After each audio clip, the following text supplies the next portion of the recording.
and I'm talking so much with my hands, so I'm sorry if it's distracting. I'm gonna just shove them. I'm just gonna place them on my lap. That was going weird places.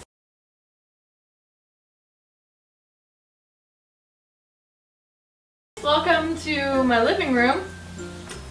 Lexi is clearly not with me, obviously. Hello. I'm here by myself because Lex and I have decided that we're going to put individual content up for you. That was one of our problems last year because we both got so busy that it was hard to get together and film all the time, because mostly when we would get together we would just hang out, which also means we would just watch Netflix and nap. So we're going to do some individual posts and videos or whatever the crap we really want. I'm going to do a series, a mom series. I need like a really ridiculous, fantastic name like hashtag Meg's Mom Life, because when I got pregnant, people suddenly just wanted to give me so much advice, whether it be on what products to buy and what not to buy, and you better breastfeed, and you better have a natural birth, or you better do all the drugs, or, you know, an epidural. That's what I mean. Do not take drugs when you are pregnant, or ever. Anyway, so I'm gonna just tell you the things about being a mom. I should probably tell you about my background as a mom, and my mom, and where all my parenting antics came about. But my mom is the best. Everyone says that, but my mom is actually the best. And I'm going to get a little bit like serious with you. So let's go to a serious town. My mom passed away 10 years ago, and people are like, why are you so upbeat about that? Like, what's wrong with you? And it's just something that I have come to terms with. I do have a really strong belief that I will be with my mom again, so I'm fine. My mom passed away when I was 12, and my childhood was great. She is and was the mother that you would see in a movie. Come home and there's a pie in the kitchen, dinner is made, she's wearing an apron and pearls. Maybe not the pearls, but she listened to rap music. One of my very last memories of her is driving in the car listening to Usher's song Yeah, which is still one of my very favorite songs. When I was in elementary school, I would find notes from her in my lunch. She would unexpectedly check me out of school to go shopping or whatever it may be. She let me get highlights in the 6th grade, like platinum blonde highlights. She was just a fun mom, but she was also a really good mom.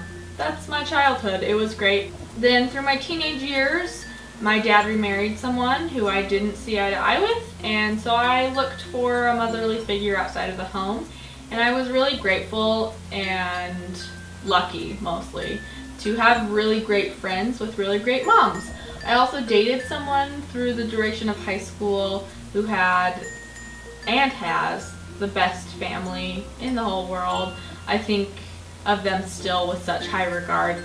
They were so good to me in high school. Even though I didn't have a motherly figure in the home, I still felt taken care of. There was someone there to help me with my makeup for prom, or to take me shopping for school, or talk to me about boys or periods or whatever moms talk to their daughters about. There was someone there for me. So I learned parenting tactics from those women, and also I learned things in my home growing up as a teenager that I didn't want to implement into my future home with my children. And then I guess I should tell you about becoming a parent, not the weird stuff. I'm not going to tell you the weird stuff. McKay and I got married in 2012.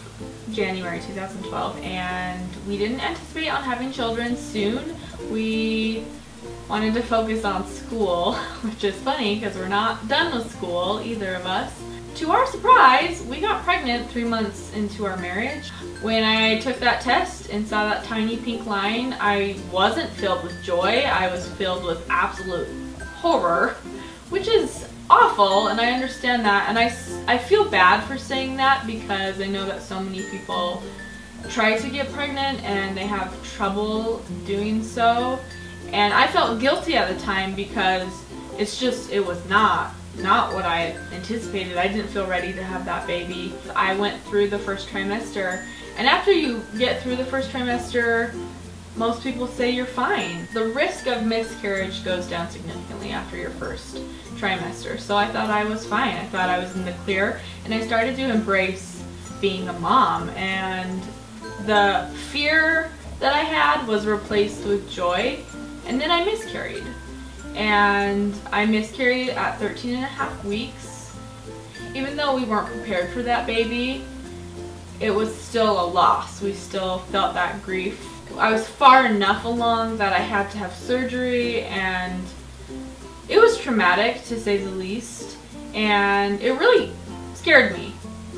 And I didn't want to go through that again, and all of these thoughts started to surround me, like, maybe this is something that I'm going to have to go through. Maybe this is my trial, is having miscarriages, because I know of friends and family that happens to. And then I started thinking, no, like I don't want to go through this again. And I started just having a general fear of having children. After a few years, I started to come to terms that children are great. A lot of thanks to my sweet nieces and nephews, because they're the best, and I realized that children themselves aren't terrifying, but I still had that fear of getting pregnant again. Then we decided in June of 2014 that kids aren't a bad idea. We were okay with the thought of a tiny person just terrorizing our home, and so we went ahead and tried to get pregnant. We were able to get pregnant relatively soon, which was such a blessing to us, especially those residual fears I had from my last miscarriage. Just my heart goes out to anyone that has miscarried or has that struggle. That one isolated experience of miscarrying was so exhausting emotionally, and I'm not a hugger, but for those who have gone through that, like, I just want to hug you in a not awkward way like I just did right there. We found out that we were pregnant with our tiny person on the 4th of July, actually, last year. So we have a baby, and we don't have a lot of experience with babies besides our nieces and nephews. So we're just winging it, really. There's been a lot of trial and error here, but parenthood is way better than I anticipated it to be. There's so much negative talk about being a mom that is so irritating to me now that I am a mom. And maybe people are like, you only have one kid. Like, you don't even know what it's like to have 10. And that's true, I don't. And I understand that I only have one baby, and maybe she's just a really fantastic baby. I think she is anyway. But parenting is just way more fun than I thought it would be. I just hear all of this talk like, you'll never sleep again, you'll never go anywhere, you're gonna be isolated to your house. And if you're expecting and it's your first baby and you hear all of that, just tell them to shove it. It's just total crap. I still go to Target every day, I hang out with my friends, but I have this tiny person who's currently in bed, and she's just the best. People are the worst, and they'll be negative if they want to be about anything, like Disneyland. People will be like, oh, the line's at Disneyland, and you're like, shut up, you're at Disneyland. It's sort of like parenting. It's the same ordeal. Being a mom is awesome, and I'm going to tell you about it. I've had a lot of products that I like and that I don't like, or things that we purchased and we just don't use like I thought we would, and just other random mom things. So if you're an expecting mom and you've got some weird questions, or you're a new mom or an old mom, not old, wise, and if you're wise, you don't have questions for me. You're like, look at this girl. Ugh. I know, I'm a mess. I'm an open book. It's a very small book, but it is open from what I have learned.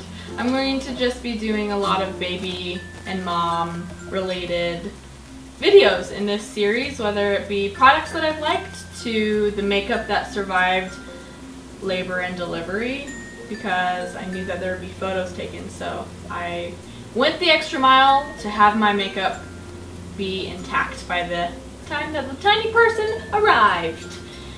And really just everything in between. Thanks for being here. If you are specifically here to watch Lexi, she will be here next week because she's funnier than I am. And I know that, so I will see you next time. Bye! Bye! Is this good? Is it good still? For the thumbnail? No? Okay, see you later. Bye!